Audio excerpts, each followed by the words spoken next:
And we're live. Welcome, everyone. This is an emergency broadcast here from the Jira Live. We're joined here with King Bob, Wen, and Sarah Wright. In case you have been living under a rock for the last, 10, 15 minutes, Jira is having some hiccups right now. Or the Atlassian ecosystem is having some hiccups. And it's actually not just Jira. There's a few things that you would do to if there were a problem with Jira and Cloud, right? And Sarah, you can probably tell us what's going on based on your experiences. So what did you experience as far as Jira? And I feel like I'm an on the scene reporter here, right? Yes, you are. I'm the man on the street interview or woman on the street. So yeah, actually at 5:28, because I started chatting some colleagues, I was trying to log in to the administration panel and noticed I couldn't log in.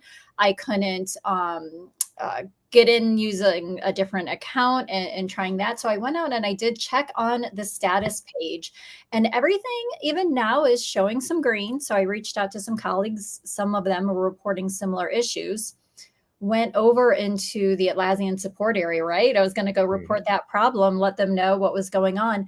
And even when I went in to contact support, they had a warning message there saying there was a support service connection issue and trouble reaching the back end service. I saw that. Yeah. So all of those things. And then I'm hearing reports that Assets is also not working for some folks out there. So yeah, that's what triggered me. So I'm working with Revise right now, backup strategy, how appropriate, right? And I was gonna go make a video and I was gonna go back up my assets, and all of a sudden all my assets are like, it says can't find anything. I'm like, what? Where'd all the assets go? So I will tell you right now that the lucky people that were able to get a hold of Atlassian were those people that had enterprise advisory services, EAS, where they had access to TAMs. They got a hold of them, and from what I am seeing, Jira's back up.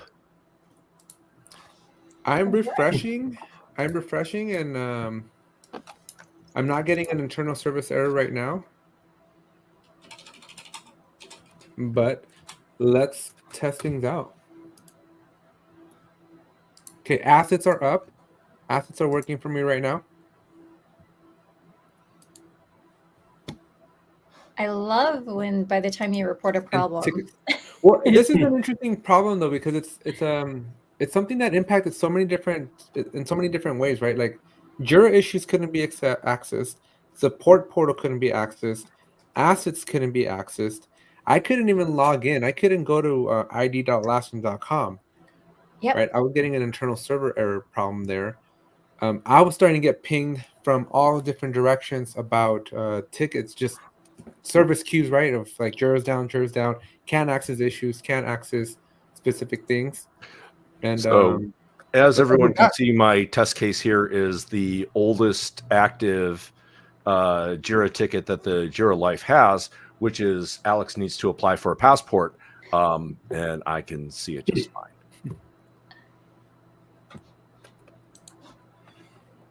We really should make some progress on this ticket. I know it's been on the backlog for when was it created? I think back in March. Was it when it was created, or was that when we migrated? I think that's when it was created. Stu, looks like we may have avoided a small little crisis, but for at least a good 30 to 40 minutes, we were in desperate needs of some backup solutions here. Are we back on? Are we back online? It seems like that's what it appears to be. Coming back on. Good. Great news. The Atlassian, the status.atlassian.com, Bob, if you can go, or whoever's sharing, if you guys can navigate over to that page, Compass is still showing an active incident, and Atlassian Developers is showing an active incident. But interestingly enough, I've been refreshing this page nonstop for the last 35 minutes, and it never went yellow or red on me. I saw this before, Yep. and then nothing was there. But let's see what there's anything. If there was something that they could even, So, Yeah, so nothing. like with every good podcast, you've got to have the crime sleuth part of chapter of the podcast life. So, is this where we get to blame the developers for the outage? We're forensically Hell looking no. at the data that we have in front of us so far. It's a tough one, right? It's one of those situations where it happens so quickly that we're not even seeing Atlassian update their website that's supposed to tell us when there's a problem.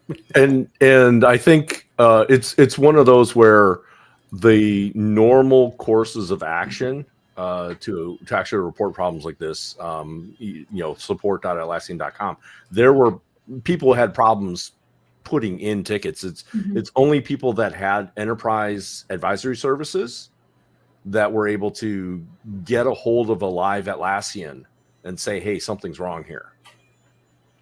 I do want to give kudos to Atlassian, the 35-minute return or at least turnaround time here was that's I mean, that's definitely well within the 99.9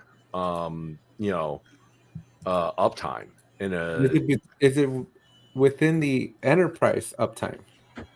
Enterprise uptime was 99.95. So is that 35 minutes out of a 24-hour period?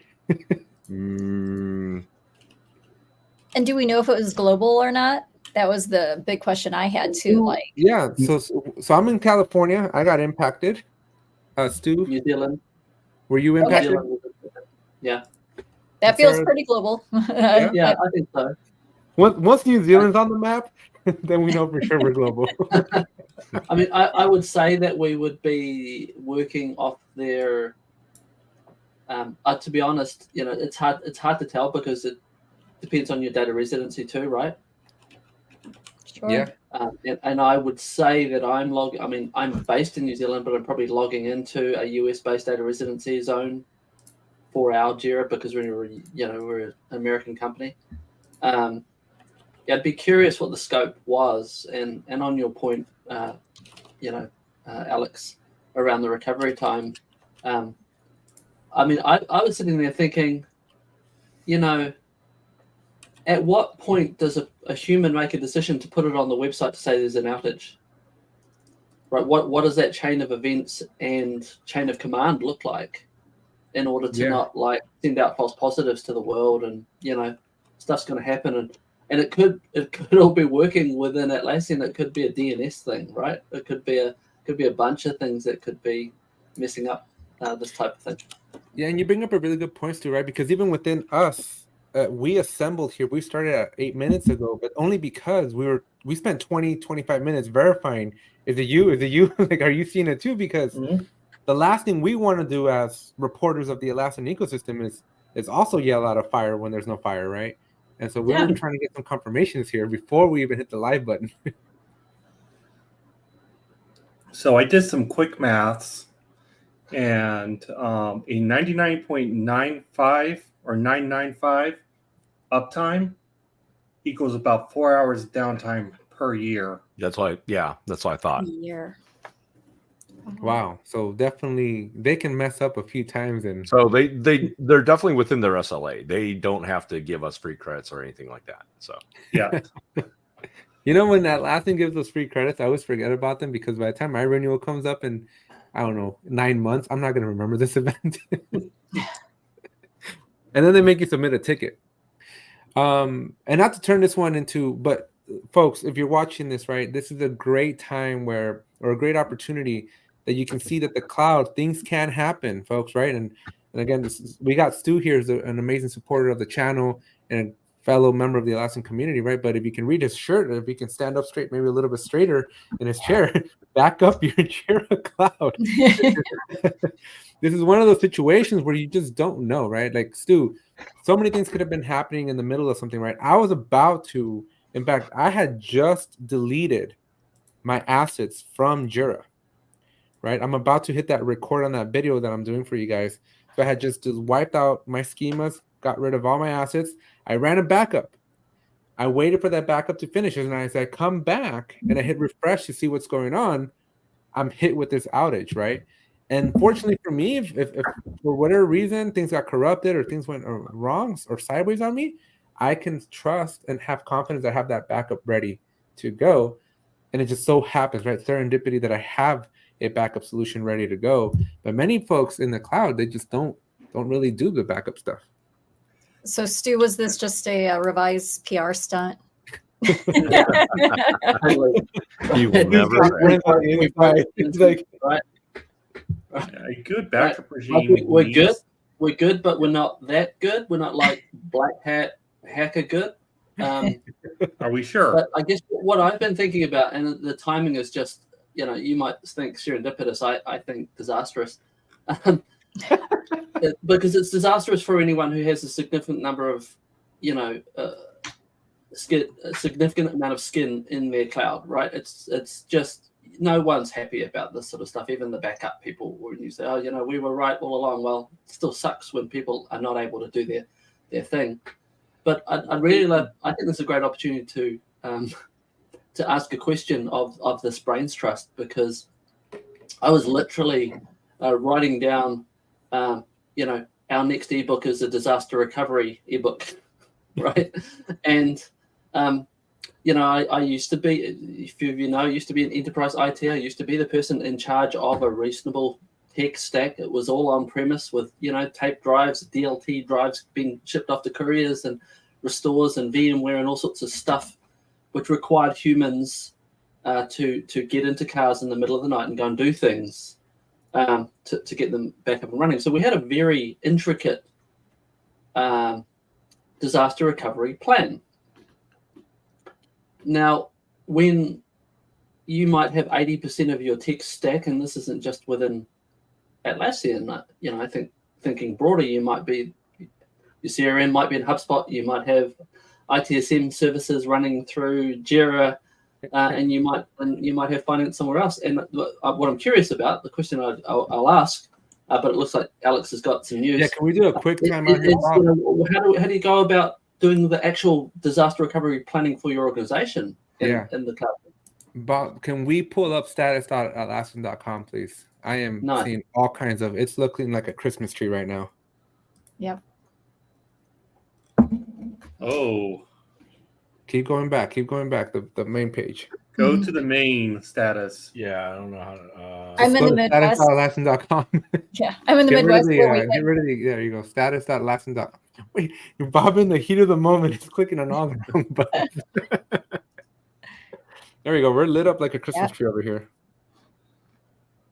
We are seeing. So while my services all look good, but it looks like there's some sort of a lag here because Atlassian is not catching up to us. I want to latch on to Stu's point here. Yeah, sorry, Stu. We can resume Stu. Yeah.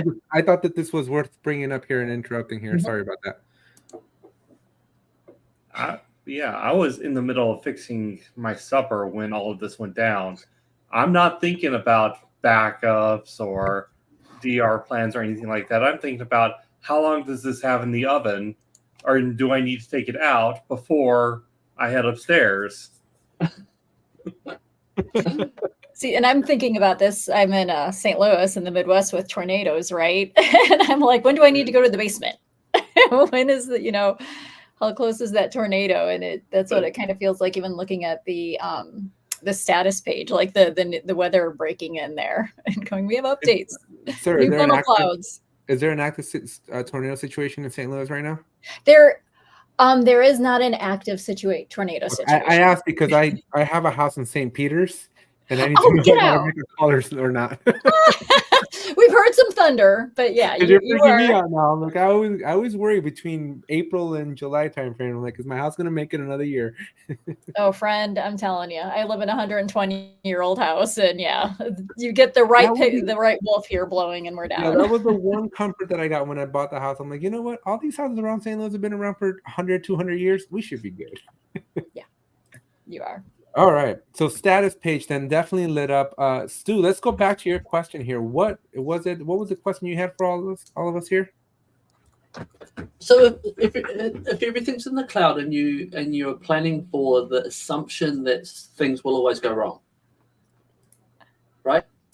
What does an organization plan for in order to keep their service desk running in the event that Jira's down for 2 days?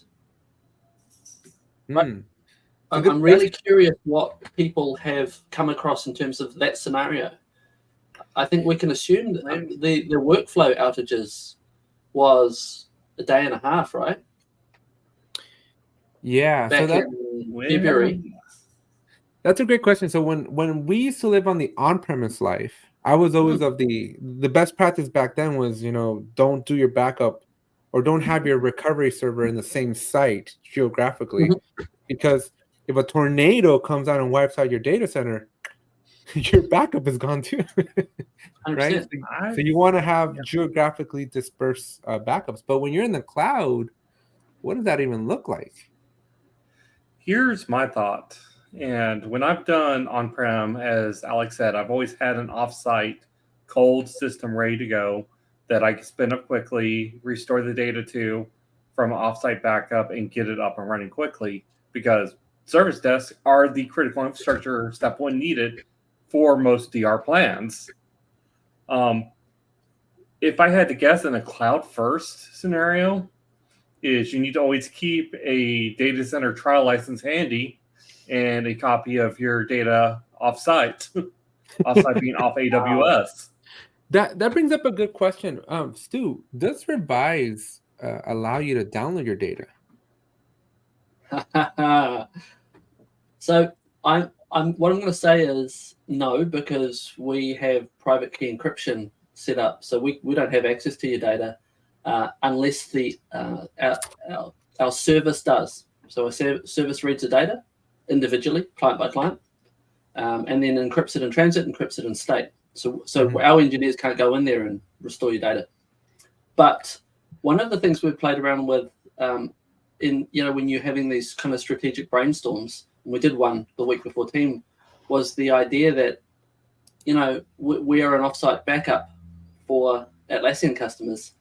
So is there a way that if the Atlassian cloud went down, that we could at least give them read access to that data on demand, right? Set up some sort of portal. So I mean, to set up, to replicate the actual apps, that's Atlassian's, right? That's a whole, that's a giant amount of effort and activity. But to be able to show people like an interrogated view of, like, to mount the data and allow people to interrogate it and review it and say, okay, well, what was the information that was in Confluence? What was the information that was in these tickets or these projects? Maybe, right? But I think it's a very important thing to think I'm about. curious of the use case. Well, I'm very curious, right? Because this outage, 35, 40 minutes, awesome. It was a little take a quick break, an afternoon, go out for a cup of coffee, right? But we have had situations where we lost Jira JSM for, what was it, Bob, in 2022, at least a week? Oh, 2 that or was 3 weeks in some teams' cases. Several weeks in some cases. Several weeks, right? So it was out for a while. In that case, when you're in the cloud, you really don't have an option, right? Like, there is no restore to even something temporary, because if all the cloud is out, then all the cloud is out. That puts Atlassian customers in a very interesting bind. Atlassian was I'm very sure clear I'm on sure they'll that put through point. it. Sorry, go ahead, Stu. So no, I'm sure it's something that people in Atlassian have talked about and thought about.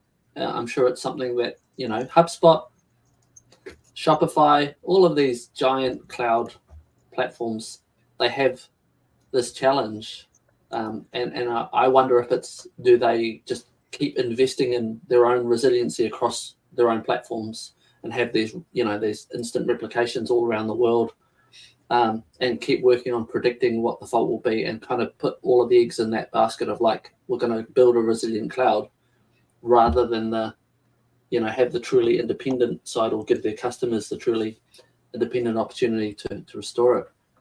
Rodney, I'm curious of that scenario that you brought up, which is like, you got a copy of data center. So and it's sitting there cold, and you fire it up, right? Or if you're an enterprise organization where data, service resiliency is like utterly crucial, and so maybe you're keeping it warm, right? Is it even doable to be able to say I've got this, I've got these? What would it look like to restore into data center today? Would it be straightforward? Honestly, I couldn't even begin to tell you because it's been so long since I've done that exercise. I've done that exercise. It's not a small thing. I mean, from a site backup, and even then there are limitations as far as how big your backups are, where you might actually have to separate out the ticket information from attachments and do kind of a 2-pass thing. It's painful. Yeah. And if I'm not mistaken, in the cloud, go ahead, Stu. No, that was me. Oh, go ahead. Now the question I have is, for all these people whose disaster recovery plan is in Confluence Cloud, how many of them have a paper backup somewhere? I've been burned by that before. Print out your Confluence pages, people. Your paper backups are not bound by power outages. They're not bound by cloud outages. They're not bound by internet outages. They just work. Always They are have bound by a backup for your tornado, though. DR. Right. Tornado, thunderstorm, fire. That might have like some bearing. I mean, that's when you go to your offsite copy.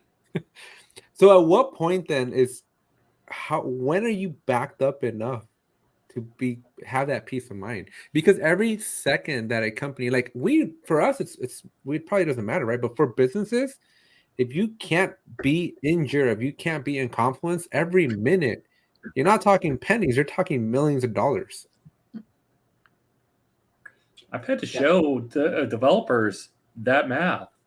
Like, yeah, you guys get a bit of a break, but there's this many of you with this average salary, and this is how much I'm costing the company right now by this being down. And they're like, I never thought of it like that. Well, and I've got 2 examples to throw into this one. I used to have an IT services business many years ago. One of the clients was, we'll call it a high resiliency demand client, in that they knew what their downtime cost. And this was reinforced to me once because we had a server outage. It was their main data processing server. They were an accountancy firm. It was on premise. I drove there because the guy was restoring from a storage craft image. And I was kind of there as a PR exercise, as the owner of the company, to make sure everything was going fine. The founding partner walked up to me in the hallway and said really loudly, all the staff sitting at desks, turned around to me and he says, "Look at this." And he patted his back pocket. He said, "Every 12 minutes, $20,000 is falling out of that." Right? He's like, "I don't care what you need to do. I don't care what it costs. Get it fixed right now." And so this was a business person who knew the outage time down to billable cost. The second element of this math was, many, many years ago, I was in charge of a reasonably large enterprise. We'll call it, I was in charge of the server room, right? And head of IT. And we had to do that for the chief operating officer of this, I think the company was just under $1 billion New Zealand turnover, so reasonable business. And so we had to do an analysis of, we had all of these different analyses and different maths that we ended up trying to use. And in the end, we just went, look, you know what? There's 2 things. There's revenue being delayed, and then there's cost of staff. And we found that the hourly downtime cost was somewhere in between the revenue and the cost of staff. That was the acceptable math that the C-level people would accept in order to pay for a backup solution, disaster recovery solution, which in our instance was actually organizing and renting a warm physical site for staff to work at. right? So empty desks in order to go to, and all of the architecture to get the business up and running. And I think we said, we could get the business up and running in a day and a half, with about 50 seats to have people operating the core areas of the business. And we got it down to the point where we designated different roles within every team to go to the hot backup site to operate the company. And that was a extraordinarily costly project to go through, but it was really fascinating. Yeah. And sorry, Sarah, you had something as well. Yes, sir, go ahead. Oh, me. I'm one of those people, though, but I'm like, wait, what was I going to say? Oh, one thing I was going to say, site reliability engineers, right? Those that I've heard from a lot of people who are hiring, those are the kinds of people that they are looking for, right? For things just like this.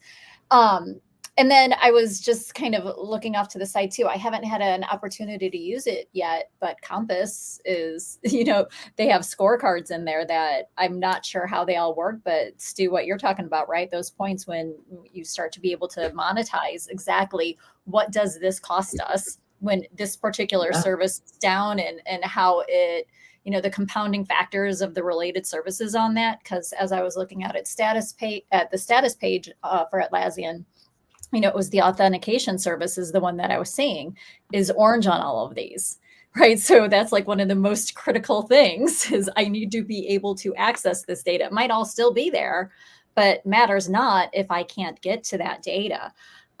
So yeah, there's definitely so much of that knowing, right? When you know what that is, when you know what that costs, and being able to review and maintain it. That's where it's at. Yeah. And then, by the way, status page just went yellow also.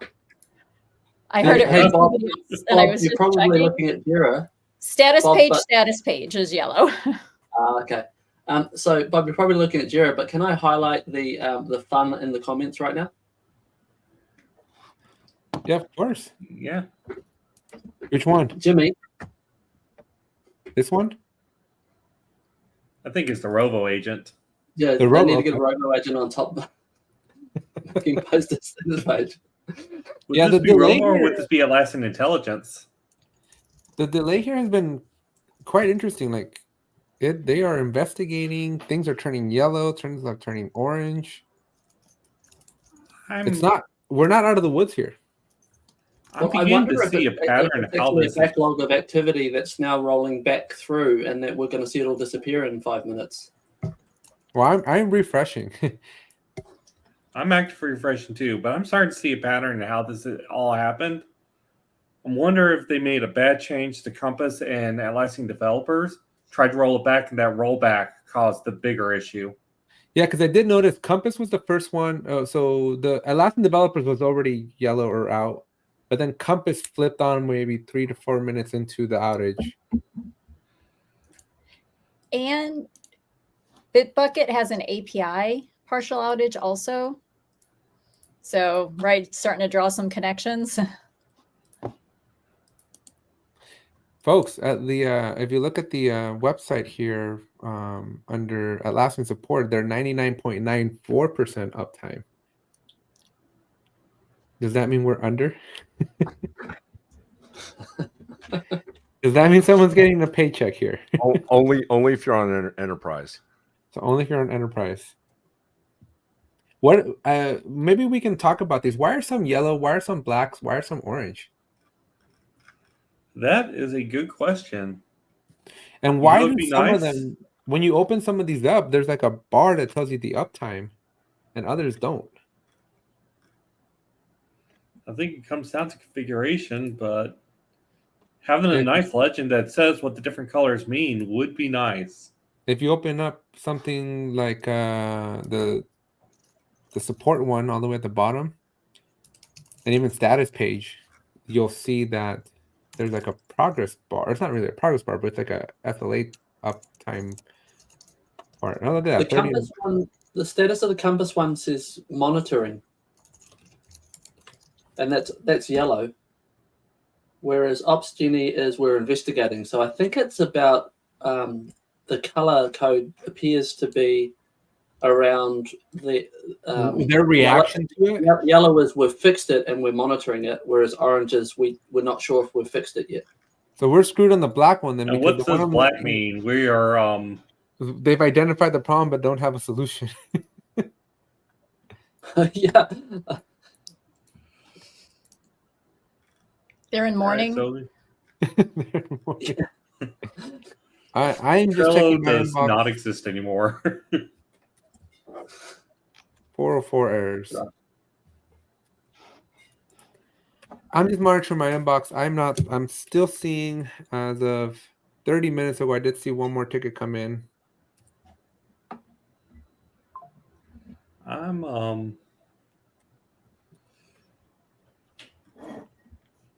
Can we talk about the role that monitoring software plays in detecting an outage like this? Yeah, let's talk about that first. So, does everyone here have their favorite monitoring system? Opsgenie, right? Or sorry, Monitoring. was it monitoring? So, I've done a roll your own using Prometheus with visualization on Grafana.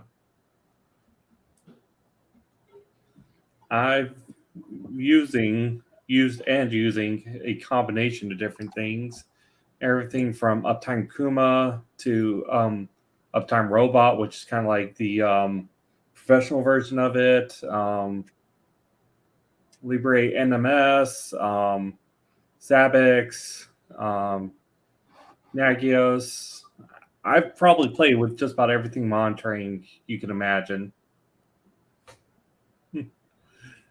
I think Alex has the favorite or what the monitoring decided to use.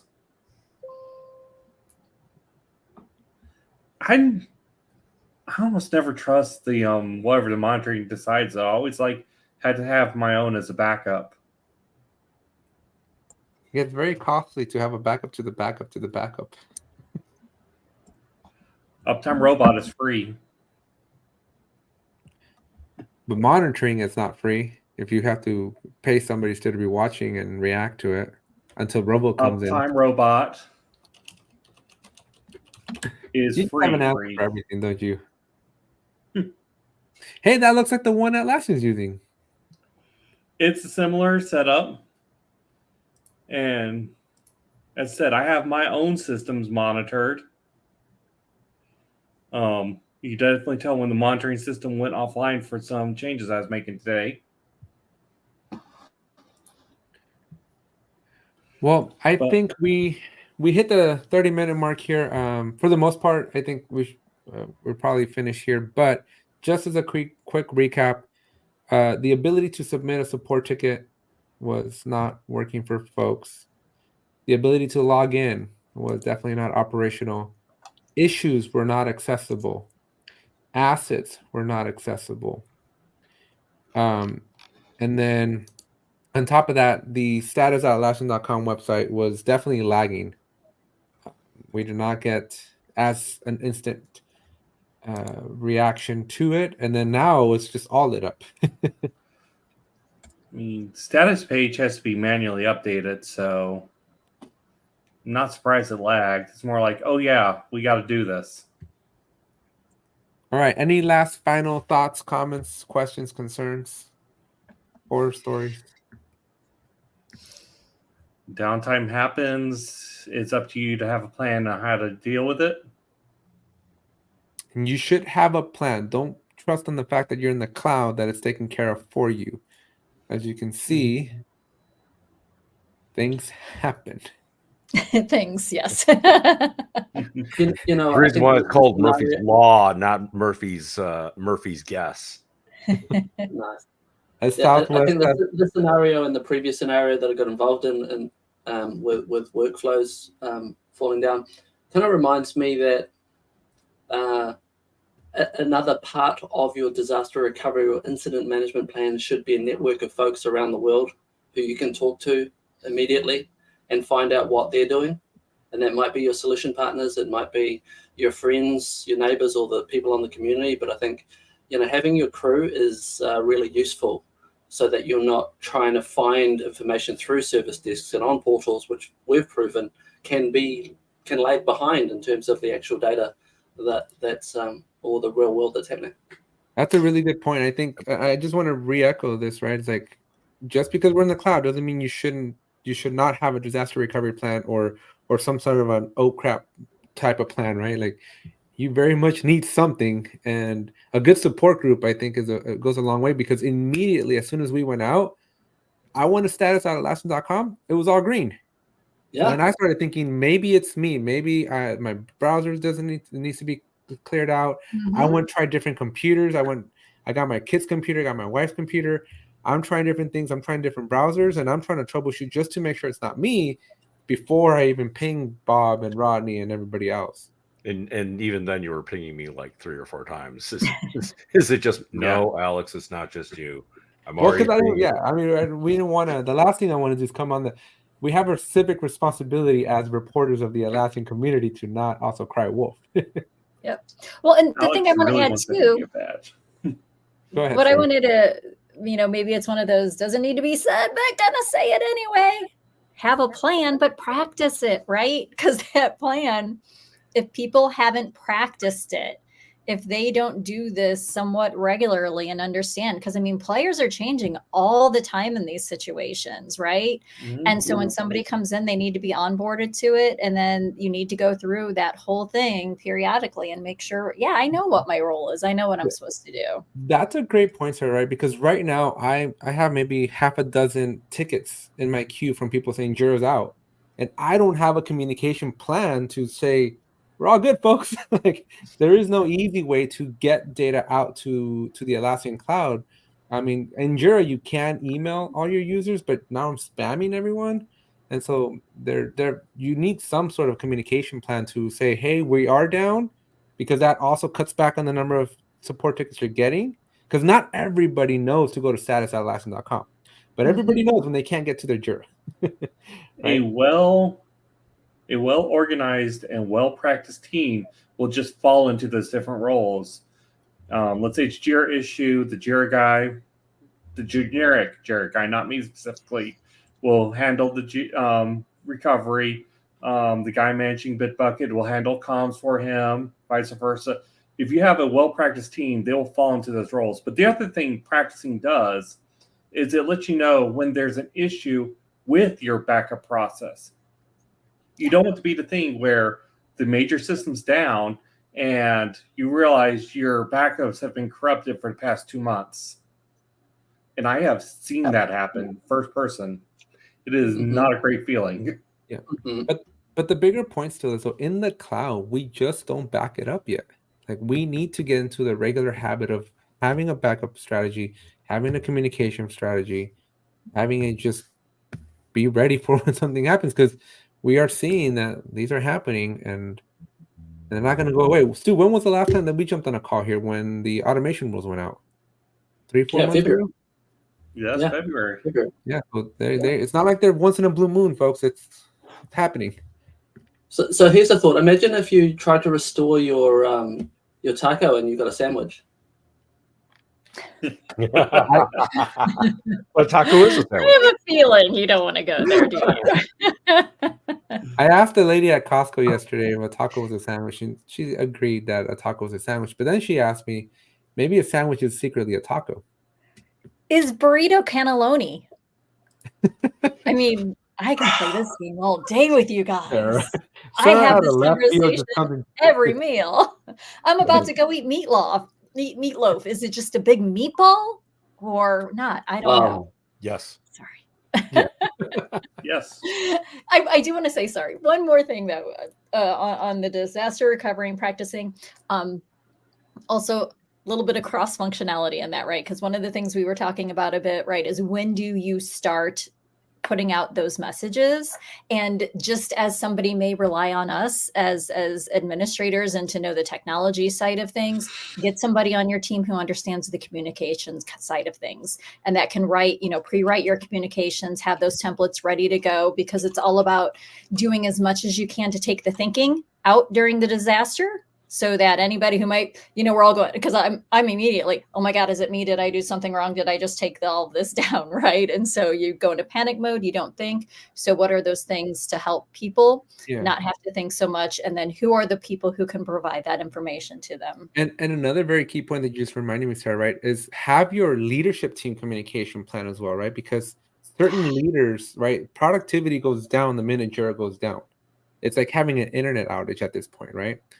And when your team can't get together to execute, right, because Jira is down, leadership needs to be aware of these potential issues and impacts and dollar signs and what is this looking like, right? So again, it's an oversight that I now have to go back and go, which director do I need to notify that we just went down for 40 minutes? or what's the threshold? Is it like over an hour? Do I tell somebody? Well, because you want to tell them before they tell you, though. Yeah. So this is stuff that you should be, even though you're in the cloud, you should be thinking about these things. Like, when do you tell people that Jira's down? I usually, when I've done drills with teams for disaster recovery, communication starts the moment the team starts the incident response.